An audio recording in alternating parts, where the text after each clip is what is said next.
You call, I dialed, I'm not going to speak to him, you call. And then he said, okay, dial, give it to me. I gave it to him. And then he said, hey, where are you? This was his style of talking. Hey, where are you? And I could hear the response. I know what the response is, on the way. This is the response. And he said, I'm on the way. And then then my uncle was so naive. He did not get this lesson. I already got the lesson. And he said, okay, let's wait. Let's wait, he's on the way. Inside me, I was laughing. The poor uncle, right? The poor uncle. Okay, 1 hour gone. The maximum the road distance is 10 minutes. 1 hour gone. Still he's not turning up. Still he's not turning up. And then I told him, because then for him, time to go to sleep. So I told him, now uncle, there's no point in waiting, right? He's not on the way, he's somewhere else, right? Okay, now two of us will prepare the food. Prepare food, you eat and you sleep. This is what I told him. And the next day, my cousin, I told him, where were you last when the uncle called you? He said that he was in a very far away place swimming. And he said, I'm on the way. Right? So these things happen. Okay. Okay. So let's say that in the dreams we see people go, come, fighting, happy, merriment, celebration, and then again fighting, conflicts. But we wake up, all the mental, what is that? Involuntary pull and push of your mind in the dream. Okay, this is the key word. What is that? Involuntary pull and push in the dream. Okay, how many of you had, say, in your life, difficulties in your life? Raise hands. Difficulties in your life. Raise hands. Let's be very honest. Difficulties in your life. Do you agree with me? Difficulties in your life means involuntary push. You agree? This meaning. Your mind doesn't like it.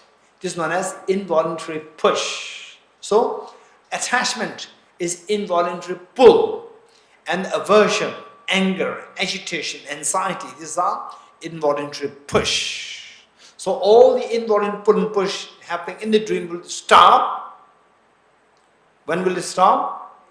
When you wake up. You're getting it? So, Aravalokiteshvara, although you have already woken up from the sleep of ignorance, you are not affected by any of these external things. We are affected, which means that we are still in a sleep of ignorance. And it's not that, okay, this is a religious doctrine. No, it's not religious.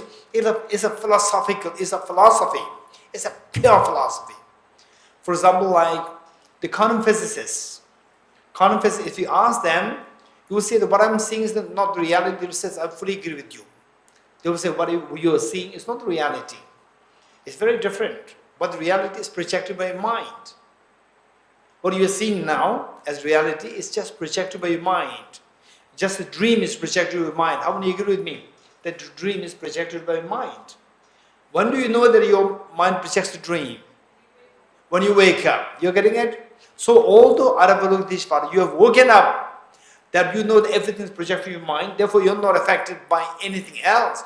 Your mind is absolute peace. At peace, it says, still you strive solely for the benefit of beings, and yet you continue to benefit the sentient beings out of love and affection. Supreme Guru and Protector Cherisi. Cherisi is Arya Avalokiteshvara in Tibetan.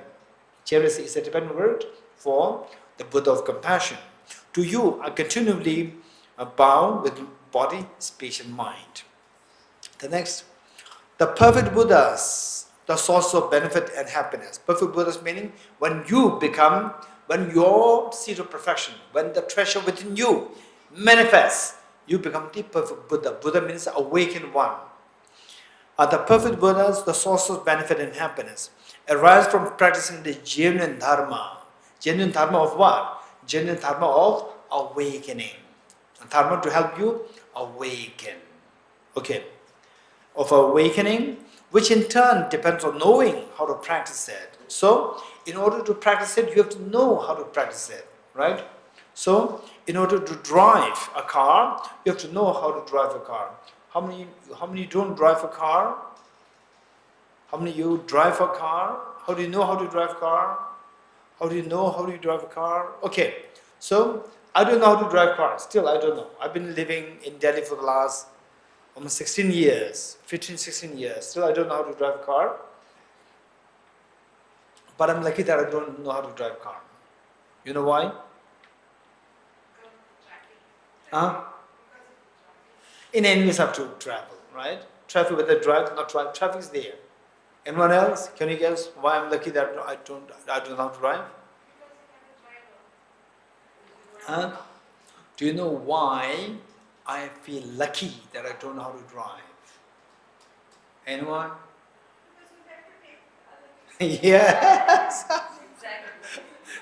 Yes. Delhi is a transit place. It's a transit place. Many people from abroad, they come to India through Delhi. Many come through Delhi. Many of my friends who live in North India, they want to go to Bodh Gaya, South India, they come through Delhi. Many from South India want to go to Delhi, they go through Delhi. Many from Goa, they go through Delhi, come down through Delhi. And they will say, Geshe, do you have time? Right? This is a mobile. This is a phone call. Geshe, do you have time? I'm passing by Delhi on this day. Do you have time? How many people? It's so like I'm assigned in Delhi to receive people. You're going to receive people? Thousands of people are there. Thousands of people. Sometimes, you say some programs happening, somewhere in the north, south, people from the north will move down. North, south will go up. And Delhi is transit. And around the same time, like, say within 10 days, no time for me to do any office work. Right? Messages, emails, phone calls. Geshe, do you have time? I'll be so happy to meet you. I'd like to meet you. What is that transit? Not coming to actually meet me. Right? Because the person has to kill time. So what do I do? What shall I do now? Oh yeah, Tibetas is there. Geshe is there. Right? So why I said it? Okay, yes. So therefore, I'm so lucky that I don't know how to drive. If I know how to drive, for sure I'll have to keep a car. The office car will be with me, or my personal car. If that's the case, then every day I'm like a taxi driver, right? Right? I'm so lucky that I don't know how to drive. I'm so lucky, right? And also I'm so lucky that I'm in Delhi. You know why? How many would be so happy to be in Delhi? Reasons? How many you will be so happy if you will be in Delhi for years and years, continuously. You'll be so happy? Except for the 2 months of summer and 2 months of winter, 8 months.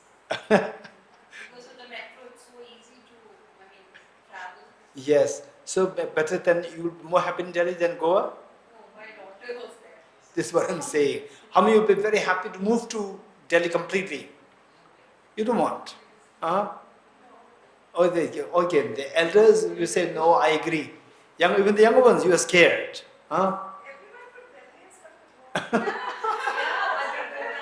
Okay. So they say, the driver here, Samin, he said that, again, today is a very hot day. I said, no, it's a warm day. It's not a hot day, it's a warm day. Then then he said that Goa is hot, right? It's hot. I said that you do one thing. If you feel Goa very hot, when you feel very hot, not bearable, you call me. I will invite you for a holiday to Delhi. Yeah, that's what I said. 2 months of. What he said that he took it very seriously. Yeah, I'll consider it. I said that temperature there when it's hot. Here in Delhi is hottest. Hottest. So one time my sister called me from Dharamsala. Very pleasant hill station.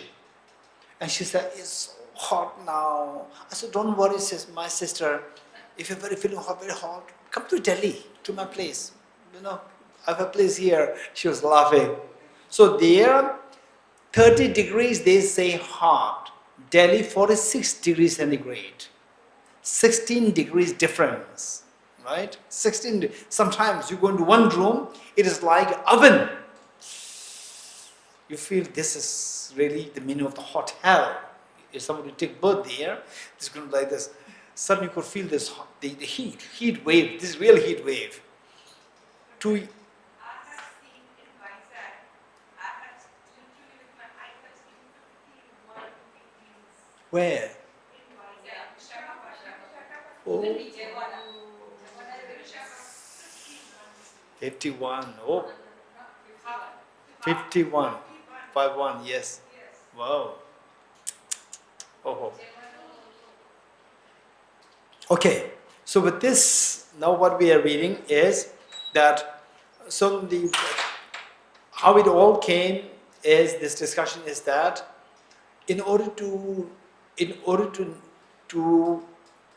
know how to say, in order to know how to drive, you have to learn it.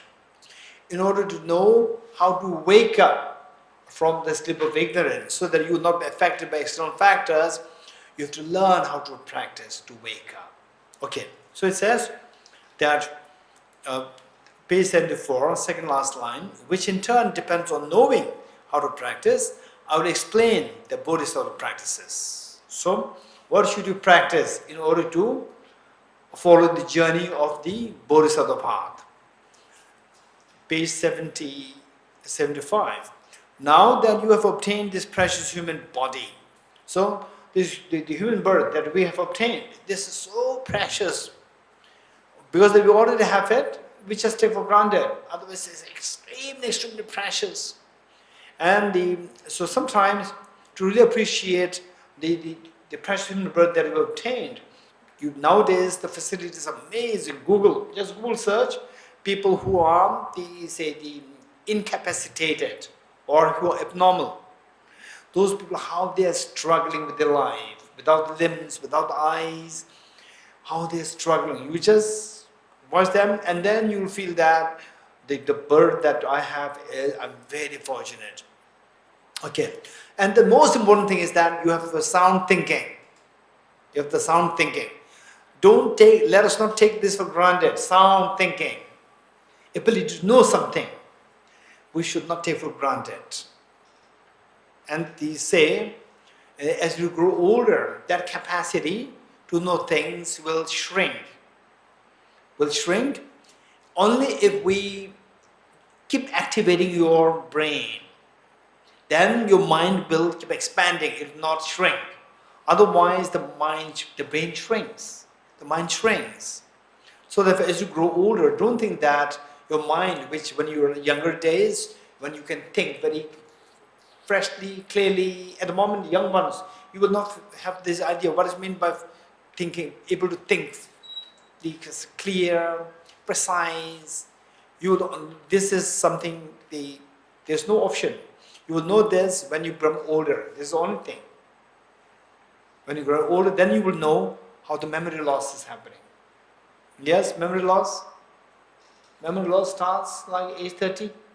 Little bit, it starts from age 30. Then age 40. Then it becomes worse. Memory loss. Not only memory loss, if somebody is a practitioner, meaning the meditator, you can feel the difference starkly. Feel the difference. Younger days and the older days, you say your mind, how the mind, if you practice it, if you keep training it, then the mind will remain vibrant. Not only vibrant, it will even expand. For my teachers, one is already 95 and 96, and another one is 92. You talk to them, still they are like in their 30s. This is the freshness of the mind even today, because they are trained. So, this is what we can do with this mind. 75. Now that you've obtained this precious human body, the great boat so difficult to find, in order to free yourself and others from the ocean of samsara. Samsara means, samsara in simple, okay, anybody, what does it mean by samsara? Quick. What is samsara? What do you think? What is samsara? Anyone? Quick, what do you think? Just share your thoughts. Huh? Existence. Existence. Good existence or bad existence? Any existence. Okay, existence. So Buddha is also in samsara. That's correct. Okay, anyone else? Just uh The world of beings. uh World of beings. Sentient beings. sentient beings. Good. Anyone else? What is samsara? What do you understand by samsara? Anyone I else? think it's the push and pull of. Okay, involuntary pull and push. State where involuntary pull and push happens. This is samsara. Anyone else? Okay, so this can be understood on various levels. Various levels. One is like the say undesirable environment, undesirable place where conflicts happen, where disasters happen. This is a very simple understanding. Now go deeper, go deeper. Then it is the place where the imperfect beings reside. Then go deeper, it's not imperfect beings there, it is our own loss of freedom. What is loss of freedom? Involuntary pull and push. The place of the state of loss of freedom because of involuntary pull and push is known as samsara. To make it very precise, let me say this again. A state of loss of freedom. A state of loss of freedom due to involuntary pull and push. That is samsara. Okay, so we cannot think of samsara as outside. For example, let me give you an example. Let's say that we all go to Mount Kailash. Mount Kailash, maybe for religious reasons or for just fun, whatever. We go there and we split two groups to stop the snow, the glare from the snow. We buy the goggles. And the goggles, say there are two sharps. One, the goggle is extremely low quality, very cheap, murky glass, the glasses. And the other, the goggle, high quality, crystal clear goggles. And two groups, group A and group B, we go there and we look at the Mount Kailash. And group A looks at it, I thought it's very clean, but it's very dirty.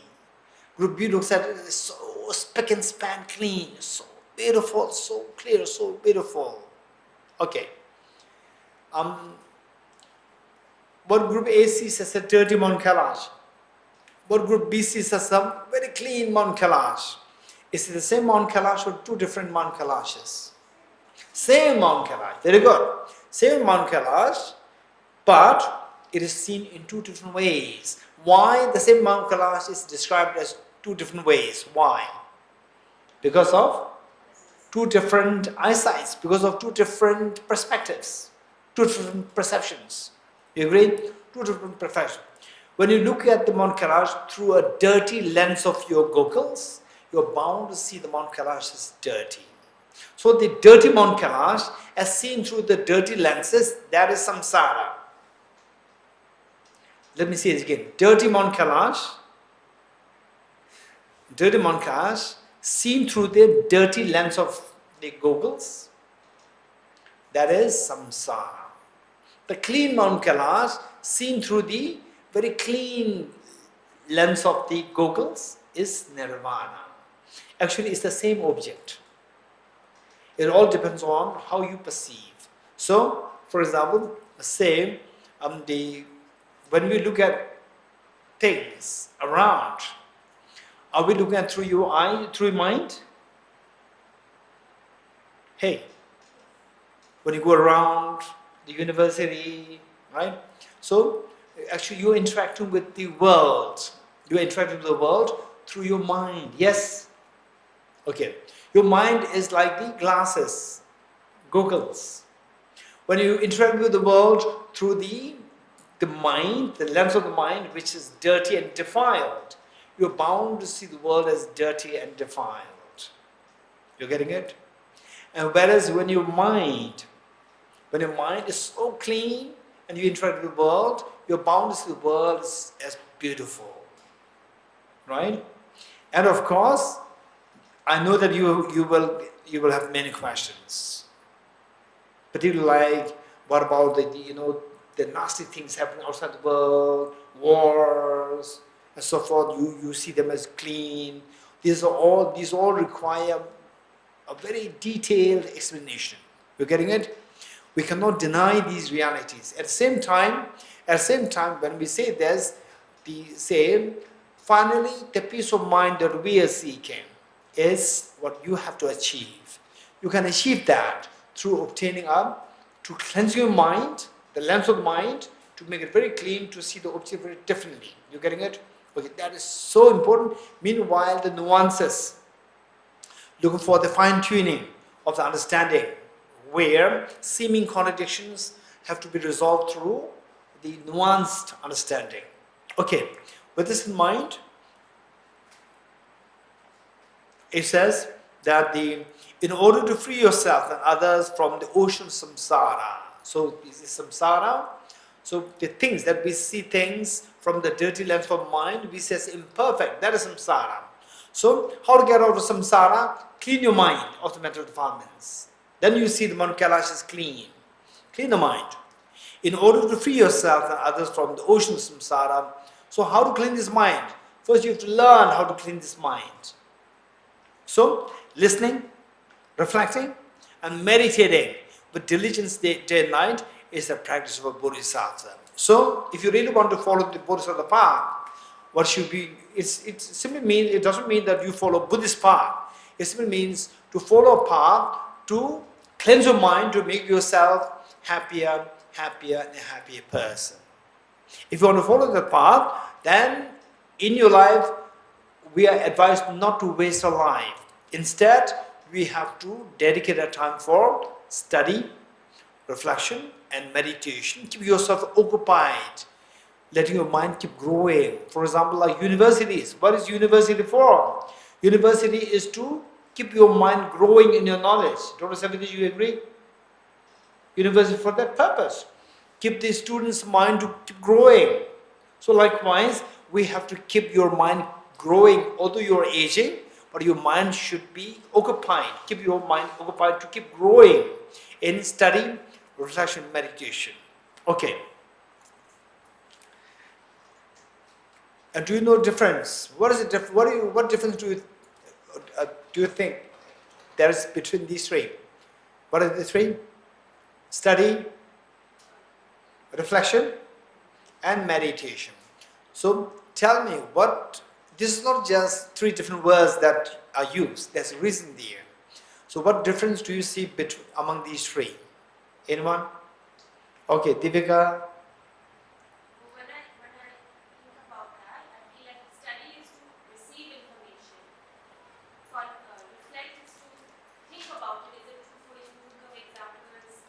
And then meditation is to make it part of your experience. Very good. Anyone else? Anyone else? Would like to share your thoughts? The difference among these three. And if you really go deeper into these studies, these will give you clarity in your thinking. So these words, some people may think this is just, say the synonyms. We use the synonyms, just extra words to make it the word verbose and beautiful. No, there's a reason there. Study, reflection, meditation. The first one, as Divika said, study is to acquire the knowledge, get information. On that level, your knowledge is known as the borrowed knowledge. For example, today, if you ask me, let's say the Big Bang, universe happened when? I would say it started from Big Bang. How old was it? How old is it? It is 15 billion years ago. And if you ask me, yes, this information. Are you sure? I'm not sure. I just borrowed it from the scientists. The scientists, they said it, and I trust them. This is borrowed knowledge. So what is the first knowledge?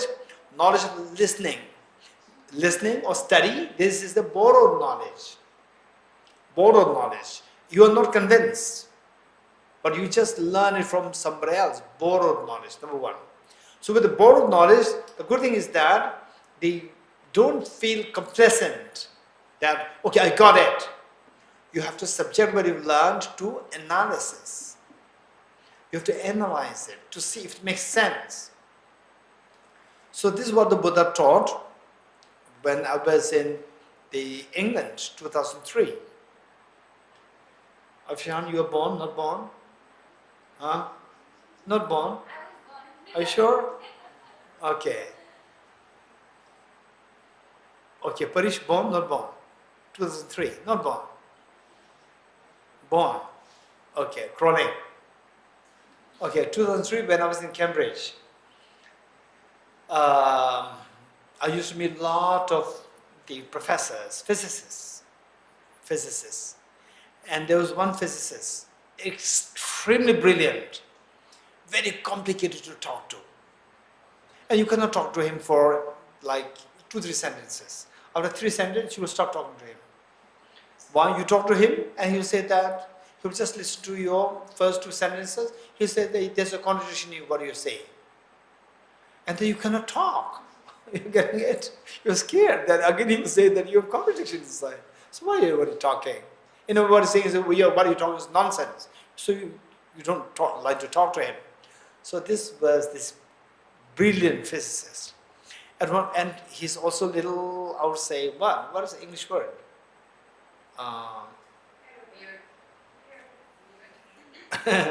Okay, a little arrogant or cocky. Not cocky. Weird. Not weird. Huh? A little arrogant, yeah. And so at one point what he said is that in this world only physics is education. In this world only physics is education. Then I asked him why. He said that because only physics allows you to have a critical thinking. All others are imitation of the earlier teachers. Right? Okay. So those of us from non-physics, we are all, is anybody from physics background? Okay, we are all from non-education, from his point of view. So then I told him that wait, what the Buddha has to say. In other words, why I'm quoting the Buddha is approach. Approach, that what I personally would say is that that approach must be extremely objective. Approach should be objective. You don't have to believe in somebody. If you believe, very complicated, then how do you know how to evaluate? This is a big question. So you must take an objective approach. So I quoted the Buddha.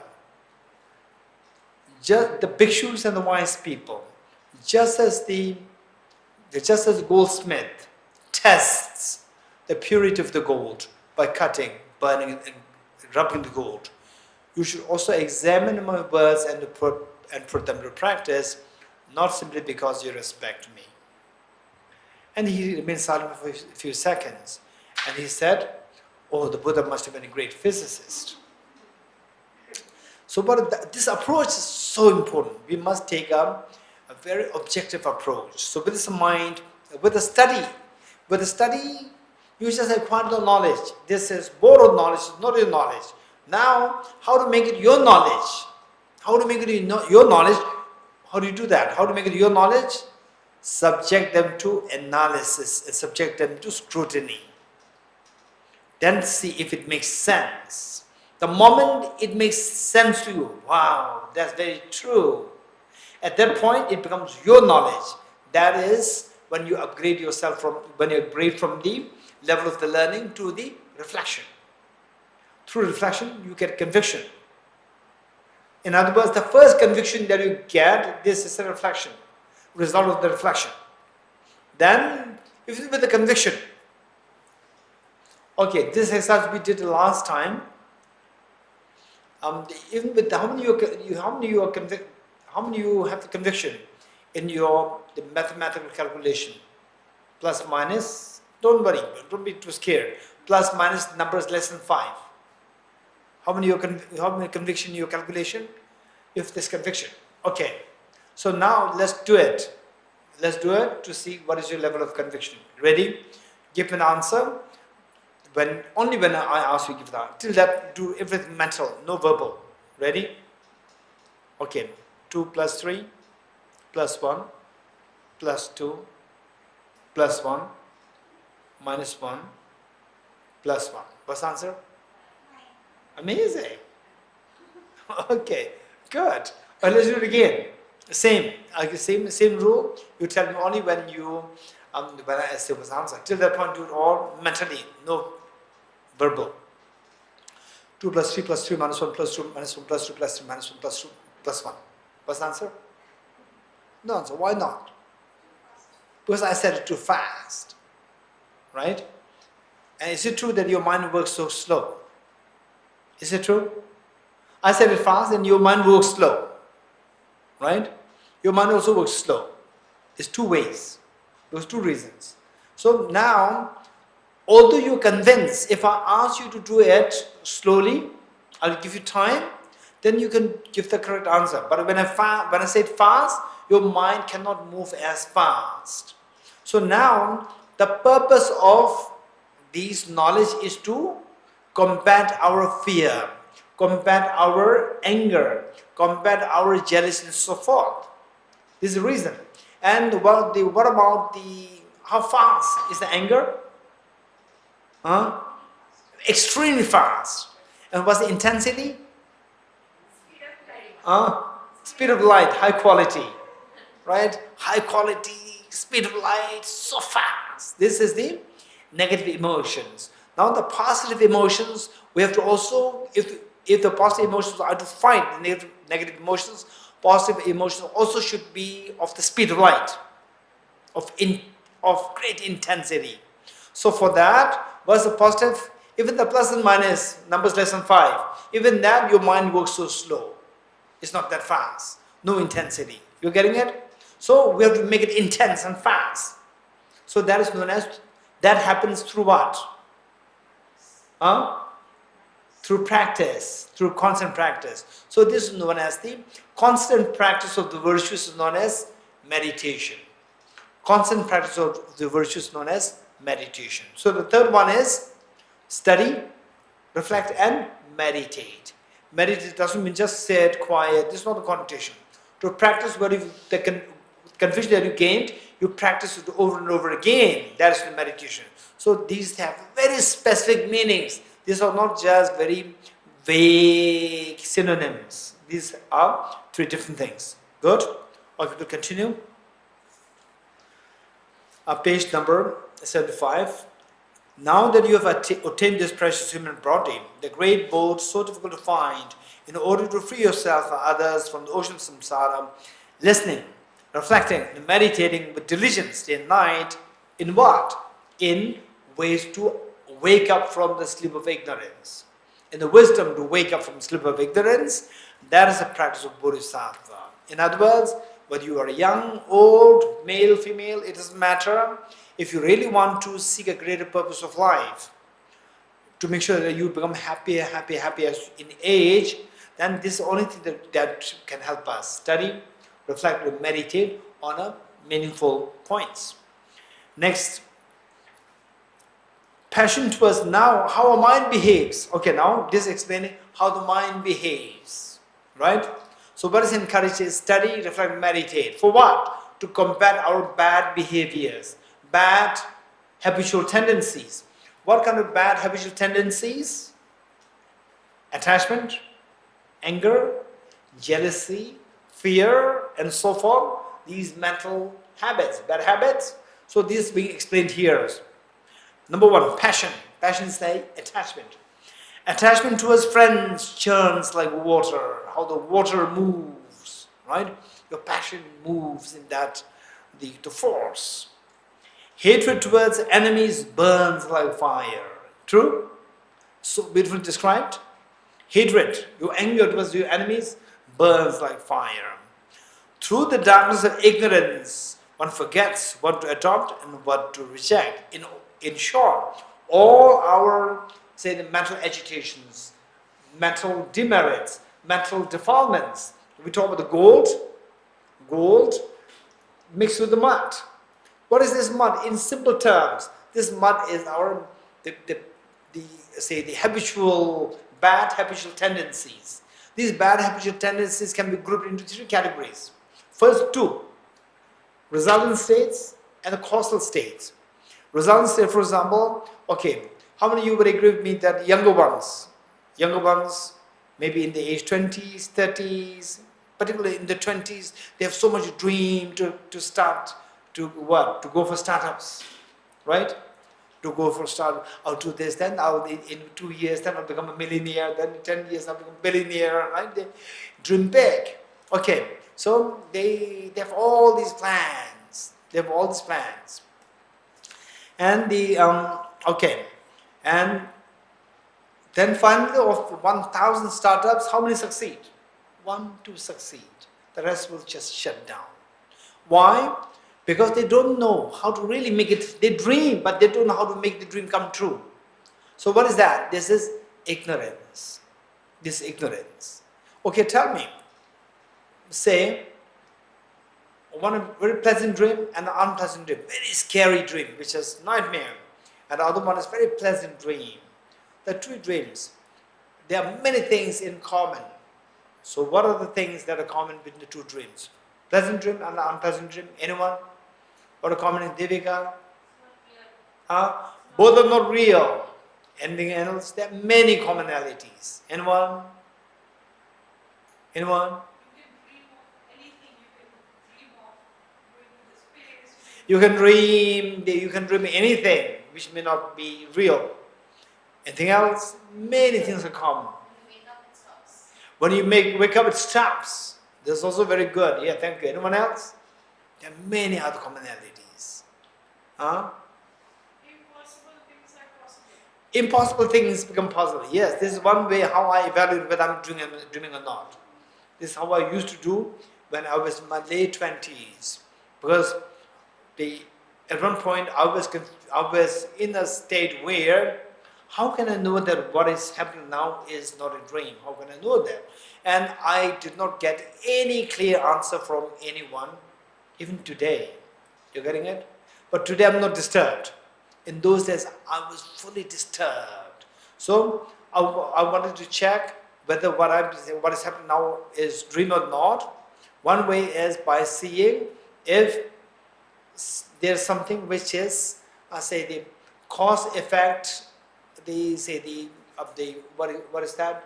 Disorderliness of the cause and effect relationship. Where up with the glass and suddenly this becomes a bird. Suddenly becomes a pigeon, right? You are the controller. In both cases, you are the controller. Okay, you are like the controller, yes. Mind is occupied. In both cases, your mind is projecting, occupied, your mind is projecting. Very good. Okay, so the point is that, so what we are saying here is that the ignorance, in both cases, your mind actually projects things, but you fail to see them as your mental projection. You agree? Your mind projects it, but you fail to see them as your mental projection. How many agree with this? That in the dream, your mind is actually creating this, and you fail to know that this is your mental projection. How many agree? Okay. How do you know that you fail to see them as your mental projection? How? How many of you would say that what was happening was actually your mental creation, but you fail to see them as your mental projection? When we fail to see, it recurs, especially nightmares. Good. Yes, it does happen. Yes. And then the Joyce, what do you say? No control. Yes. So, if you know that it is your projection, then you can control it. If you know that it's your projection, you can control it. But if you don't know that it's your projection, you think it's real out there. So, no control. Good, thank you. So, with this in mind, what we learn here is ignorance. So, not knowing that this is your mental projection, this is ignorance. You're getting it? So, in the dream, the pleasant dreams, unpleasant dreams, what underscores all these dreams is the ignorance, believing that things are objectively real. That that blocks you from having the vision of the reality. So it says that through the darkness of ignorance, one forgets what to adopt and what to reject. You don't know what to adopt or what to reject. Because of this, many of the startups, they fail, they crash because of this. Okay. To abandon one's homeland is the practice of Bodhisattva. Okay, this is to abandon one's homeland. So the Goans, to abandon Goa is the Bodhisattva practice. It doesn't mean abandon Goa. No, you're getting it? So the point is that where, we say, generally speaking, at home, you see that where do all these mental stirs happen, generally speaking? Desire, anger, ignorance, problems. When you're at home or when you're outside home? Generally speaking. Huh? At home, that's true, at home, right? It happens at home. At home, yeah, it happens. This is reality. But the point is that the same environment where your anger increases, your attachment increases, your ignorance keeps increasing, these three poisons keep increasing, we are advised to stay away from this environment. This is advice. So only when these three things are less, then you can see the reality more closely. Then it is like, for example, say, when you have, say, your, broken leg or the broken arms, when you have broken arm, then you are in plaster, can you go to the crowd? Can you go in the crowd? You cannot. You cannot go in the crowd. Somebody just touches you like this, it'll pain you a lot, injures a lot. Okay, so when you have this problem, don't go out. So stay away from the crowd. Family, your home is like the crowded place where you have the huge responsibility. Your children, your wife, your husband, your parents, and so forth, huge responsibility. Because of this place where you have huge responsibility, naturally, you are in the crowd. You are in the crowd of emotions. So you have to stay away when you have this problem. When your problem is over, when it's fully recovered, then don't stay alone. Be in the crowd. So solve the problem of the crowd. Help solve the problem of the crowd. Okay, so this is advice. In other words, advice is that be with good companions. This is incredibly important. Even if you are like my age, I'm 56. Older, a little younger, we have some experience. So with bad companions, it can really drag you to become bad.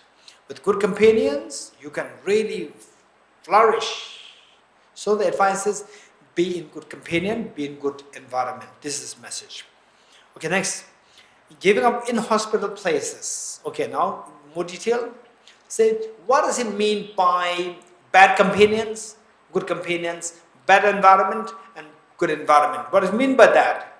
All these details are given here, right? And just check if it makes sense to you. Giving up inhospitable places. For example, like places where your negativities, your anger increase. Mental afflictions gradually decrease. For example, you go to a place where your mental agitation, anger, sadness subsides. With no distraction, virtuous activities naturally increase. Your virtues increase. You feel like grabbing a book rather than grabbing a mobile and go through the what? Facebook, Instagram, and what else? Lucky no TikTok, right? Otherwise, and the what? The reels. You have no idea the reels, huh? Only younger ones say no. Okay, so we are all after this. So where you go to an environment where some people pick, you just effortlessly, environment creates such a situation where you get a book and read meaningful books. Whereas in another area where people are watching all these TikToks, all these nonsense, and you also feel like grabbing the mobile and go through these. So these places where your negativities grow and virtues decline, that's a bad place. Don't go there.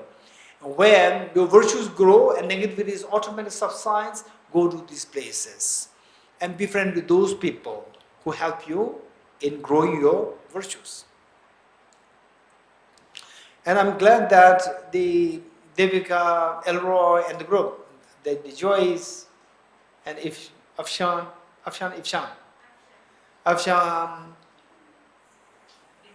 Bindu, yes, they say there's a small group there. If you can, create a group. So there, automatically, what you read something meaningful. So this is how you can create your own environment. Don't wait for, I'm very unlucky, or we don't go out, we don't have a good environment. No, don't think like this. You can create an environment. For example, the Dr. Savidaji, she created this environment for us. We're together here. And Dr. Savidaji, how I was just observing all these, like 3 times visiting Goa here, and how she is dealing with her students with so affectionately loving and indirectly teaching them how to not harm others. Was the snake last time? The snake, she just protected the snake, so the boys, girls, they don't, kill the snake, protect the snake, so nothing happened, and let the students pass by. These are so extremely precious examples. So we have to learn from these things. Only when we are surrounded by such people, you will learn these qualities. And this is so important, good companions. Good companions. And particularly I would say that this is, all over in Goa, I would say, this would be one of the the groups for people to come together with a common liking, like-minded people, liking virtues, some good things, to explore about your own mind. This is extremely precious. Okay. So with this, So I have a question. yes. Suppose we are in an environment which is very negative for us, and like what is taught here is you go away from that environment, go to a positive place. Then you're not solving a problem. Yes. You're running away from a problem. You're running away. Okay. You're running Okay. away from a problem. Wonderful. Thank you. So when Okay. you come back to that place, you have the same problem. Problem. Yes. Okay.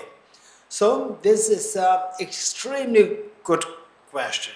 Let me paraphrase the question, or let me repeat the question. If I got it wrong, correct me. The question is that, say, as taught here, where your negativity is increased, that is not a good place for you. Leave the place. If you leave, you are not solving the problem. The problem is still there. In a way, you are escaping. This is escapism. This is not liberation. This is escapism. Because when you come back, same problem is there. Problem is not solved. So what should we do? This question. This is an amazing good question. Anyone who likes to give the answer? Yes. You try to change your mindset to solve that problem. Okay, don't run. No, you come with, even if you run, you come back again, but with a different mindset, which can try to change or solve. Okay, in a way, your name? Norma. Okay, what Norma is saying is that learn how to change your mindset, how to change your outlook of the world, and then with this outlook, change your outlook, and that the problem is solved. Change your outlook in such a way that the problem is solved, rather than just running away. Or at least Try to solve, right? Okay. So then the next question will be there: how to change the perspective, right? How to change the outlook. This is the next question. But this is incredibly important point. For example, had it not been for Mahatma Gandhi and those amazingly courageous Indian freedom fighters, even today, India would have been under Britishers' rule today, very likely. You're getting it? So they came up with a different perspective of India, and then with this perspective, they came and created a change. So that now over 1 billion human beings, Indians, they are enjoying the freedom. It's because these people, they did not run away. They stayed there They came up with a different perspective of the reality, and they created change. This is how people benefited. Okay, Devika. I mean, obviously it's very context specific and things like that, but I feel that you don't always have to solve the problem as well. That if you are in a situation that is very difficult or causing tremendous emotional stress, you can leave it because you don't necessarily have to be in that to solve it, because that sometimes means you have to change somebody else. So, I mean, that's what I am. Okay. Okay. If you can change, change it. If you don't change, leave it. Okay, this is one attitude. Anyone else? Anyone else? Yes. Say there's a situation that you're very distressed about, and you say that you want to go on a walk to calm yourself down. So you leave the problem, but where you go and what you do once you leave the problem should nourish you and help you find the solution. So you can go for a walk or be in nature or calm yourself down, and then you come back and you have a different perspective on the problem. And if you keep doing this, depends on what you're doing when you're running away. Seems like the youngest one is the oldest one. She gives us the bright option, right? Okay, Joyce? Almost similar. Okay. I was thinking that unless each one of us has a strong mind wherein we are under control of our own afflictions, that we cannot come up with a solution that can address those issues. You know? So either we might be pulled down with it, or if we have a strong mind, we might be able to transcend those things, you know, and try to solve the problem out and see beyond it. That kind of. Wonderful. Wonderful, yes. There cannot be a state where you are free from problems. Problems will be there. Where you will be free from problems only if you are there. So problems should be there. As long If- as you leave, Problems are there. they will be there. But let's not forget the analogy that I gave you. Because of Mahatma Gandhi and the freedom fighters around him, because of that, 1 billion human beings are enjoying the freedom. Don't forget it. Don't say the problems are there. Mahatma Gandhi don't work. Right? If the problems are there, you are dead. Something or the other will always be there. No, this is not the point. The point is that if there's a problem, what should we do? This question. Should we leave or should we stay there? This is the question. It's not that the problem will one day over. This is not the question. Right? Okay. So in a way, I would agree with all the answers given, and particularly what the Afshan and Joyce said. What I would say is that first, do you have the potential to do it or not? To solve the problem or not? This is the first thing. And because of that, by being in that environment, are you contributing or you are creating more problem to the situation? Because in a family, let's say, you have an injured arm, and then the family has to do some work, and there's some urgent work to do, and very urgent to fix the house. Otherwise, there is some the leakage with rain, because of rain. Then you also contributed, and your arms will become worse. Now the family not only take care of fix the house, they also take care of you now more. So you are adding to the problem. Under such situation, leave the place. Leave the place, because then you being there, you are creating more problem on the community, no problem on yourself when you are weak. But don't think that, okay, I can't do anything, I add to the problem, I leave. No, you have the seed of perfection. You have the incredibly brilliant, the seed for brilliant thought as that of Mahatma Gandhi. You also have that seed within you. With this in mind, just get out that the immediate problem is fixed for you. Immediate problem, you become strong. You awaken the seed of perfection. Learn the skills. Come back and see how to help. So oftentimes by being there, you may not be able to solve the problem, but by being there, the problem does not deteriorate further. You by being there, that's a great contribution. Okay, so with this in mind, what happened was that once the Delhi University, there was they were a very senior professor, and he was offered the position of the pro-vice chancellor. Vice chancellor and the pro-vice chancellor. So vice chancellor appointed by some other means, and the pro-vice chancellor appointed by the vice chancellor himself. So my friend was offered this position, the second highest position, next to the vice chancellor. And then he asked me, Dorji, should I accept this position? And he's an extremely decent person. So what I said one thing. I said, the devils will win when the angels retreat. When the angels, you retreat, the devils will win. Right? I just said it and left it. Then he accepted the position. The point is that sometimes you by being there, problem is not solved. But you by being there, number of the good person increases. Because of this, the problem cannot deteriorate so badly. So, go for the less evil. You're getting it? So this one. And then meanwhile, have confidence in your seat of perfection within you, Buddha nature, seat of perfection within you. We have to awaken this and make sure that there's a way by which to, don't expect perfection. You said, some way or the other there's a problem. Don't expect perfection, but always go for the better possibility, better situation. It is very possible. If not, at least make sure that situation is under control, that it does not deteriorate further. So that is something which we can do. Yeah. And then, say when the situation is really bad, when you think that I cannot do anything, just see how you can directly or indirectly influence other people. Talk about it. Talk about the situation. That others will speak.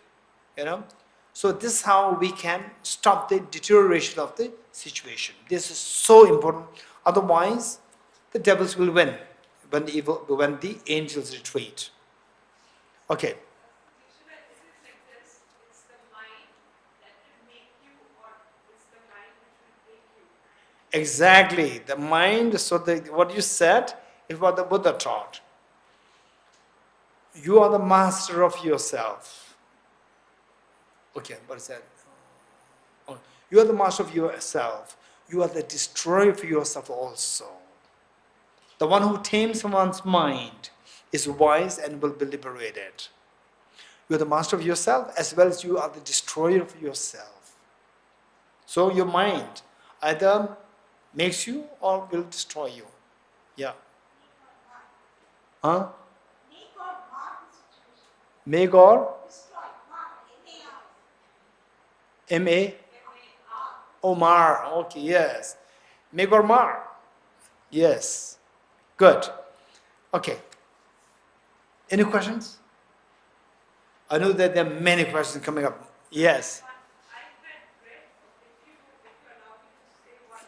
I read, if the mangoes, there are mangoes, now it's the mango season, and you have, 100 of mangoes, and all 100 of mangoes are beautiful mangoes, but there are a couple of them which are spoiled mangoes. Those 100 mangoes don't have the ability to spoil, to make those mangoes better. But those rotten mangoes have the ability To destroy the remaining healthy mangoes. True.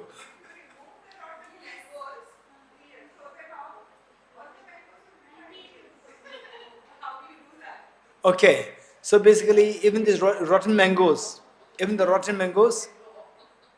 right? So now, even the rotten mangoes and rotten human beings, they are different. Rotten mangoes, they'll become rotten. Rotten human beings also have the capacity to become the healthy mangoes. This is difference. You have the Buddha nature.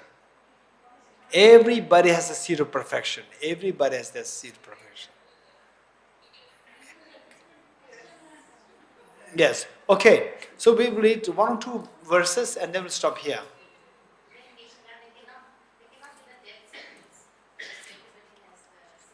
Yes, this is again. This is why I am expecting. I know that you have many questions, and often these questions will come when related to the text which we're studying. From there, these questions will come one by one. This is a very serious matter. Then what about the death sentence? It has no. It should not make sense if everybody has the seed of perfection. Answer is 100% yes. His Holiness the Dalai Lama, once upon on many occasions during his world tours, His Holiness says that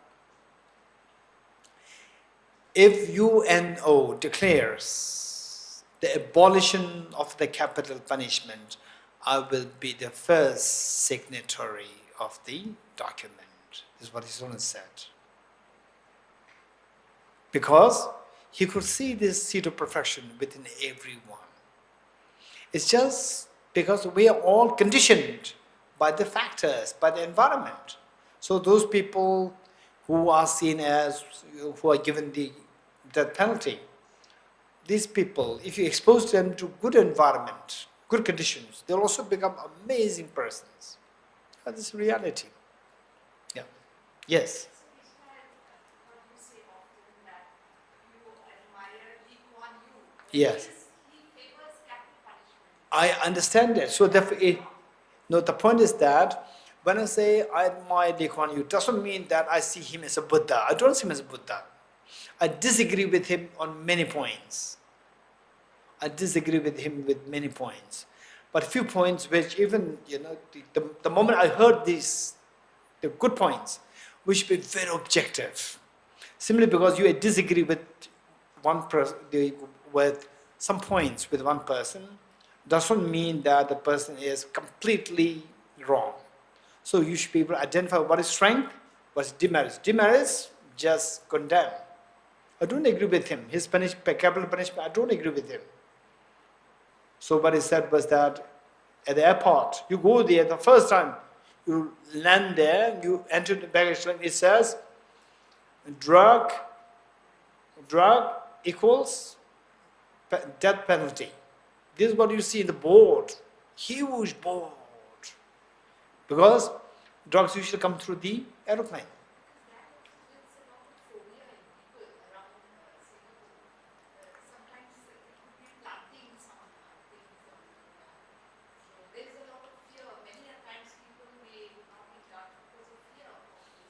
I would say that let's be very realistic. Let's be very, very realistic to really get somebody like His Holiness the Dalai Lama as the world leader of all the countries. It's not possible. Dalai Lama is Dalai Lama, only one. Right? So let's not, and this is reality, we have to accept the reality. The reality is that who comes in some countries, the dictators come as the leader. What do you do? We can't do anything. So we do whatever best we can do. There's another force which we are responsible for, this force to operate. Because the evils win. And the angels, they temporarily have to retreat. These things happen. So but I would say that Singapore, in comparison with many other countries, this is an amazing country. It's very good. I would say people, so if they don't really go to the extreme, there's always a room for justice. This is a very decent country. Yeah. Okay. So we read any two verses and then we'll stop here. The verse number, page number 77. Giving up in-hospital places, mental afflictions gradually decrease. With no distractions, virtuous activities naturally increase. When mind becomes clear, conviction in the Dharma is born. Therefore, seeking solitude is the practice of a bodhisattva. Friends and relatives. Okay, now, what's the problems with the people who go into, say, purpose of life, greater purpose of life?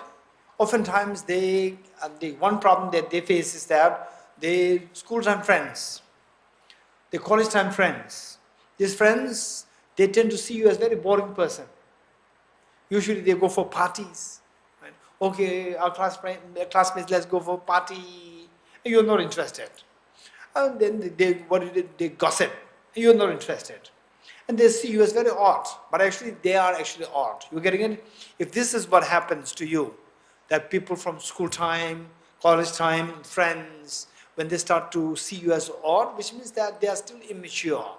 So don't think that you are something very odd. In fact, what happened was that when I was in class 11, that was the first eye-opening experience that I had. When I was in class 11, my best friends from class 6, particularly I remember class 7, 8, 9, 10, my best friends, two best friends, when I was in class 11, even two of them started to retreat from me, isolating me. Then I started to feel very lonely, and I thought that something is odd with me.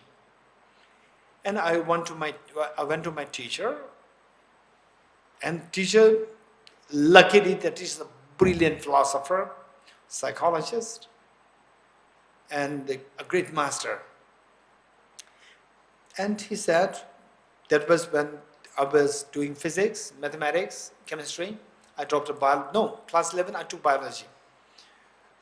And my teacher said that, Dorji, don't feel bad. This is a big compliment. I said, how compliment? No, they isolated me. How is compliment? He said that actually they are reaching the puberty age, because of which they want to go into indulgence, like smoking, drinking, and so forth. And they know that you are not going to do this. So therefore, if they're with you, they don't get the chance to do these things, which are not allowed in school. So they want to just keep you there so that they are not disturbed. When think of this, wow, this is a very different way of looking at it. Then from the next day, instead of feeling lonely, I started to feel so happy that, okay, I'm so glad that they are acknowledging that I will not drink, I will not smoke. This is amazing. Okay, so this is what we need to remember. Page 78, verse number 4. Friends and relatives acquainted for long will separate. Yes, in our life. Possessions gained with exertion will be left behind. Yes. And then possessions, and sometimes they become the source of conflict for your family members when you leave. Right? Everybody fighting over this. And even your children, they become deadly enemies because of that. How many of you know about these things? That when somebody,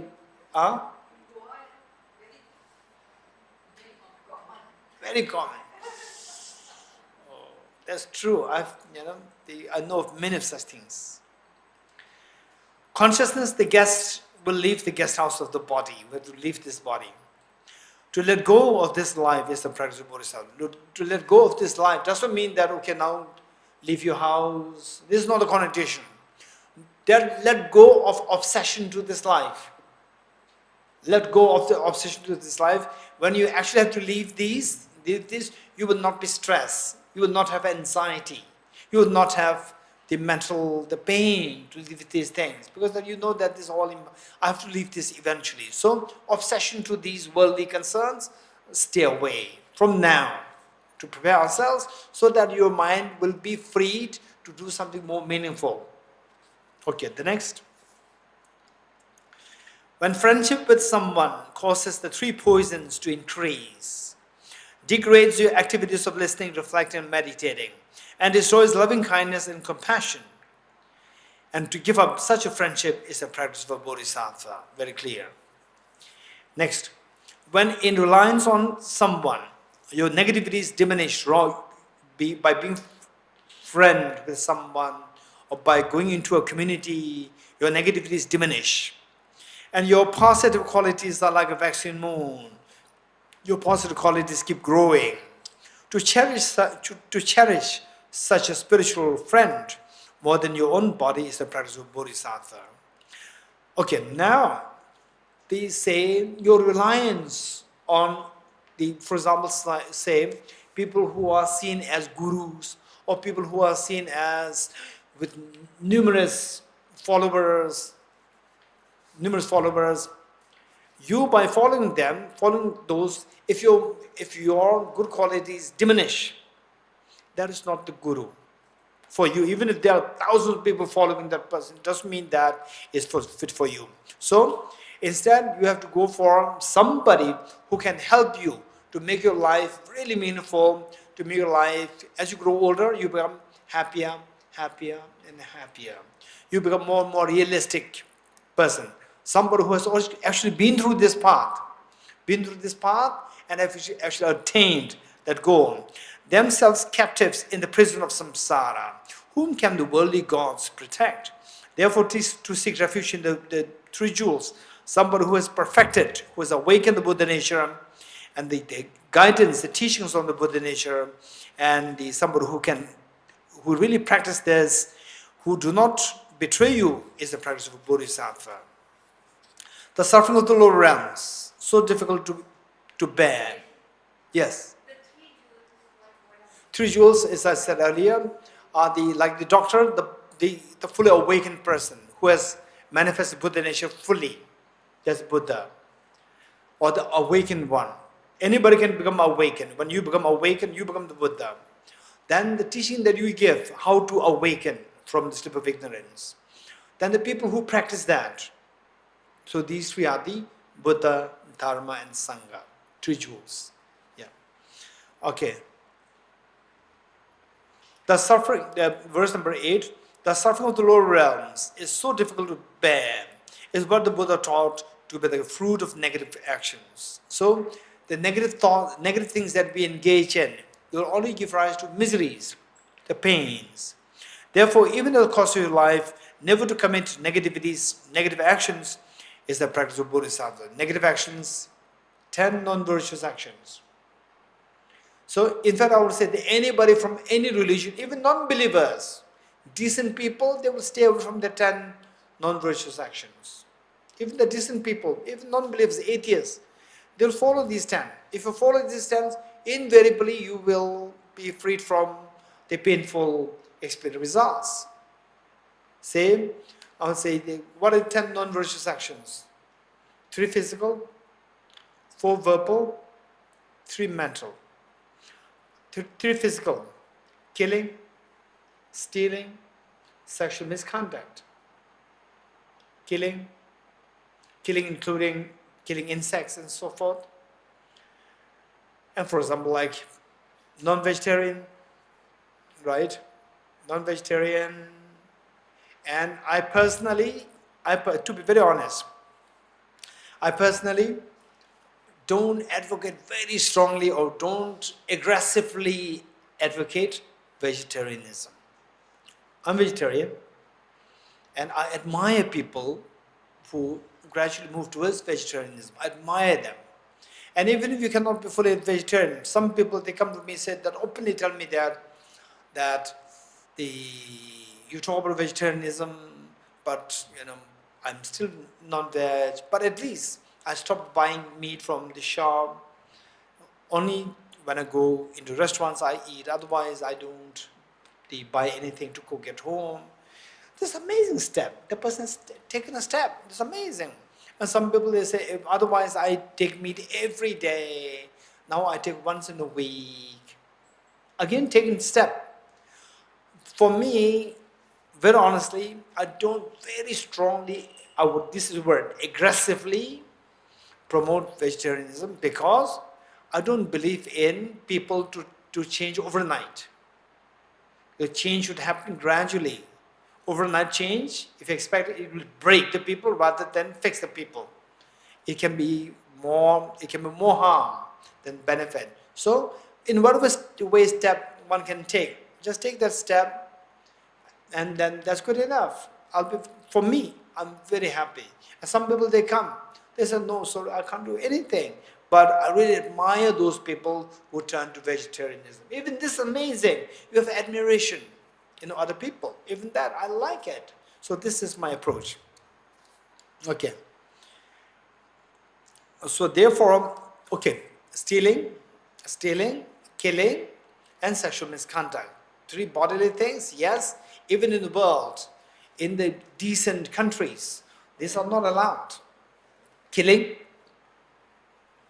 okay, killing human beings, not allowed.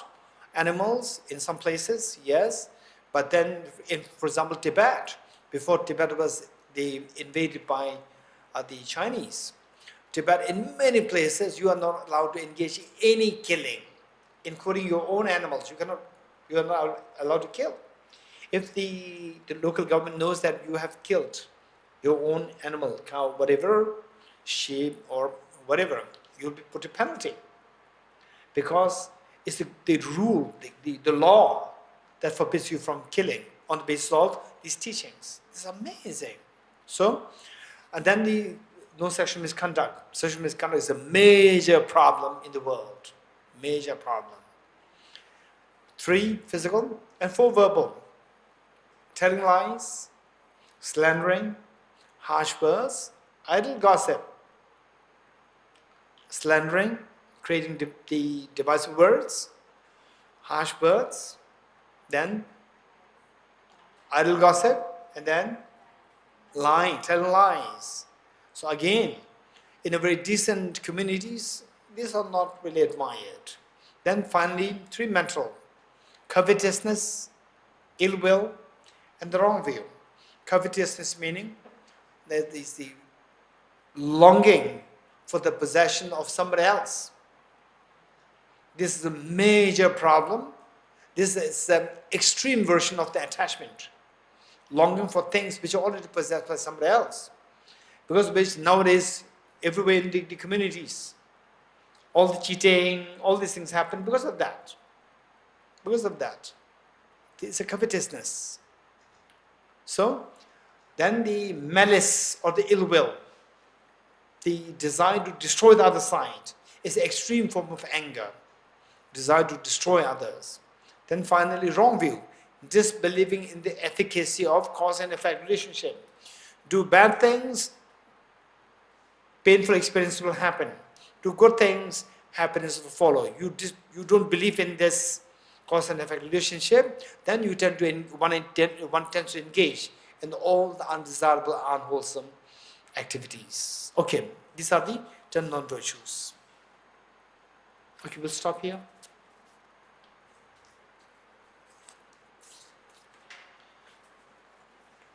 One or two questions? One or two questions if you have. Yes. While talking of problems, there are some problems that come, like diseases and societal change. These are all things that just happen. Disease and? Disease and, leakage you said. No? Okay. Things Yeah. like that. But there are problems which are Man-made. man-made. Specifically and how do you deal with such kind of problems? Okay. Give me an example. Because even if you run away, Give me an example. somebody taunting you, Uh, constantly taunting you. uh. And day in and day out, it becomes. Who? Your husband? I'm not talking about that. I'm talking in general. I'm talking in general. I know of a lady. So she may. No, I'm talking of a relative. She's been married for over 30 years.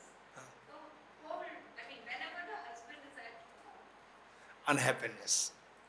True, I agree. even one visit there, I can't bear it. So how? But she is very strong and but I don't think it's the right way to handle that kind of situation. So, what do you think is the right way to handle it? He should change. Huh? You can't change anyone in this world. You can change yourself. That's my conclusion. The point is that yes, he should change, right? But he will disagree. Yes. How to make him agree? How to make it? Yeah, this is my question to you. Okay, so what I would suggest is that under such situation, it is not like 1 plus 2 equals 3. It has to be handled from different angles. One, even that lady even to have you as somebody who knows the lady and who knows that she is suffering, from that point of view, she is very lucky that somebody who is aware of that. If something major happens, you are there as a witness. You're getting it? You will stand for her. Even that, many cases, there are nobody around who knows the underground problems. Underground problems are there. Many problems are there. And that lucky that you're talking about is very lucky. That person, lady who you're talking about, there are so many underground things happening where people are really like, they treated like animals. And nobody knows. And government knows, many governments, they know that, but they themselves cannot handle it for multiple reasons, right? Either they themselves involved, or they're too scared to go into it. So, no, this is, you don't know about it. When you see the scale, then your hairs will stand. You're getting it? Which means that we are too naive. This is ignorance is bliss. We are in a nice place. We see somebody taunted by somebody else. This is a big thing. There's nothing. There's nothing. I'm saying there's nothing. Gaza Strip. How many millions are dying? How many millions are dying? How many millions are starving? That happened in many places. We should really expand our knowledge to know the world bigger. Then you see that, you will also learn how to tackle these situations. Tibet. I've not seen my own country. I've not seen my own country. I've not seen that. Not because that I don't like my country. No. Horrible things. If you hear it, you'll see that we are blessed to be born in India. You're getting it? There are so many horrible things. So how do you deal with this problem? It should be, the best thing is that there should be somebody who knows that such thing is happening, like you. There's even that, the person is very lucky to have somebody who knows that such thing is happening. Then, if you are really concerned about such situation, then the point is that, say, one is not just, you have to fight back. Sometimes it can be more counterproductive. Then they say how to change the person. Even to change the person is not easy, but it's possible. Don't think that you have to change. Don't throw the blame on the other side. Right? Again, see if there's a person who you know and who is respected by this person. There are many things that we can do tactfully. If there's somebody who you know, which this person respects, you tell him very gently, this is what is happening, and this person should be also a sensible person. You talk to them, this indirectly, and things can be moved. But don't expect that everything will become perfect. You're getting it? And from your side, you can also tell the girl. Sometimes it is the victim's mistake. Sometimes you talk too much. Right? You talk too much nonsense, and the person thinks that you're stupid, and then the person will beat you more. Maybe Okay. to an extent you are right. Exactly. You talk too much. Instead, say, when the conflicts happen, say, listen, don't talk too much. It's not talk too much, it's talking out of context. This is what I'm saying. Don't talk too much means all these are included, out of context. All these come in this. And then he gets more irritation. Exactly, this is what I'm saying. So there are so many things, there are so many ways by which to tackle this. Don't blame the other person all the time. Yeah. Okay, good. Let's stop here.